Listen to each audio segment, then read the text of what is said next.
একটা বয়সের পর ছেলেরা তার পরিবারের কাছে, আত্মীয় স্বজনের কাছে একটা বোঝা হয়ে যায়। আর সেই বোঝাটা তখনই সবার কাছ থেকে হালকা হয় যখন ওই ছেলেটা চাকরি বাকরি করে। কিন্তু যখন ওই ছেলেটা কোনো চাকরি বাকরি পায় না বা তার অর্থ উপার্জনে কোনো ব্যবস্থা সে করতে পারে না, তখন ওই ছেলেটার থেকে আসলে হতভাগা আর কেউই হতে পারে না। কারণ প্রতিটা পদক্ষেপে পদক্ষেপে তাকে নানান রকমের কথা শুনতে হয়, আত্মীয় স্বজনের কাছ থেকে, পরিবারের কাছ থেকে, এমনকি প্রিয় মানুষটার কাছ থেকেও। এই সবার কাছেই এই বেকার ছেলেটা একটা প্যারা হয়ে থাকে যে কোনোভাবে যদি মাথা থেকে সরে যেত এই জিনিসটা। কিন্তু কেউই না কখনো এই বেকার ছেলেটার অন্তরে কি আছে, মনের ভিতরে কি চলতেছে, এটা আসলে কেউই জানতে চায় না। কোনো ছেলেই তো চায় না যে সে আজীবন বসে থাকুক, তার একটা চাকরি না থাকুক বা সে ইনকাম না করুক। কোনো ছেলেই চায় না এমনটা। প্রত্যেকটা ছেলেই চায় যে সে ভালো একটা চাকরি করবে, টাকা পয়সা ইনকাম করবে, পরিবারের মানুষকে ভালো রাখবে, প্রিয় মানুষটাকে ভালো রাখবে। প্রত্যেকটা ছেলেই চায় তার জন্য তার পরিবারের মানুষ, প্রিয় মানুষ, আত্মীয় স্বজন সবাই যেন মাথা উঁচু করে কথা বলতে পারে। আর এটার জন্যই প্রত্যেকটা ছেলে পরিশ্রম করে।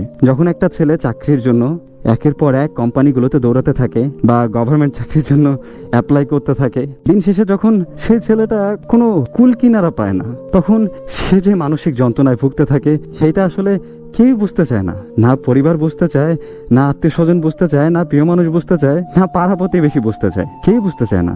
সবাই শুধু একটা জিনিসই পারে, সেটা হচ্ছে কিভাবে তাকে ছোট করে দুটা কথা বলা যাবে।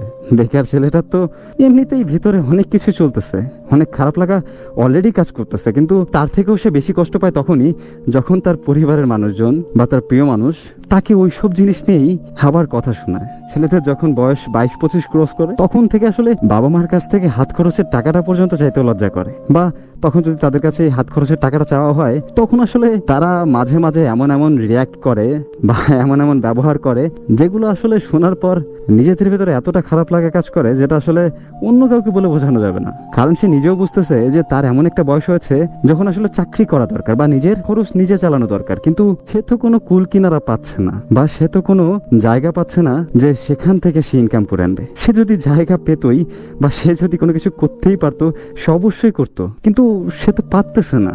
হয়তো কেউ কেউ আগে চাকরি পেয়েছে বা কেউ কেউ আগে সফল হয়েছে, কিন্তু সবার কপাল তো আর এক না। কারো কারো হয়তো একটু বেশি সময় লাগতে পারে ভালো কিছু করার জন্য বা ভালো একটা চাকরি পাওয়ার জন্য বা ভালো কোনো একটা ব্যবসা করার জন্য। কেউই আজীবন বাপের ঘরে বসে খেতে চায় না। সেও চায় যে বাবা মাকে সে ভালো রাখবে। হয়তো তার এই স্বপ্নগুলো পূরণ করার জন্য একটু বেশি সময় লাগতেছে।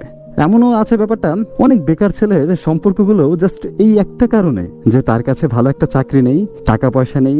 এই জিনিসটার জন্য বছরের পর বছর ভালোবাসার সম্পর্কগুলো শেষ হয়ে গেছে, তাকে ছেড়ে অন্য কারো কাছে চলে গেছে বা তাকে ছেড়ে যেতে বাধ্য হয়েছে শুধুমাত্র এই বেকারত্ব, এই জিনিসটার জন্য। তো আমি সবার উদ্দেশ্যে বলতে চাই, বিশেষ করে আমাদের ছোট যারা আছে তাদের উদ্দেশ্যে, যে তার জীবনে যাই করো না কেন, পড়ালেখার পাশাপাশি অন্য কাজগুলাতেও দক্ষতা অর্জন করো, যাতে করে তোমার চাকরি পেতে অনেকটা সুবিধা হয়। শুধু শুধু বসে বসে যে টাইমটা ফোনের পিছনে নষ্ট করতেছো বা যে টাইমটা হেলাফেলা করে কাটা দিতেছো, এই টাইমটাতে অন্য কোনো একটা কাজে, যে কাজটা ভবিষ্যতে কাজে লাগবে, তোমার চাকরির ক্ষেত্রে হোক, তোমার ভালো কোনো কিছু করার ক্ষেত্রে হোক, তো সেই জিনিসটার পেছনে ব্যয় করো। যাতে করে হবে কি, তোমার শিক্ষাগত যোগ্যতার সাথে সাথে যখন তোমার কারিগরি যোগ্যতাটা থাকবে, তখন তোমার চাকরি পাওয়াটা অনেক সহজ হয়ে যাবে। তখন তোমাকে আর এই আমাদের মতো বেকার বসে থাকতে হবে না।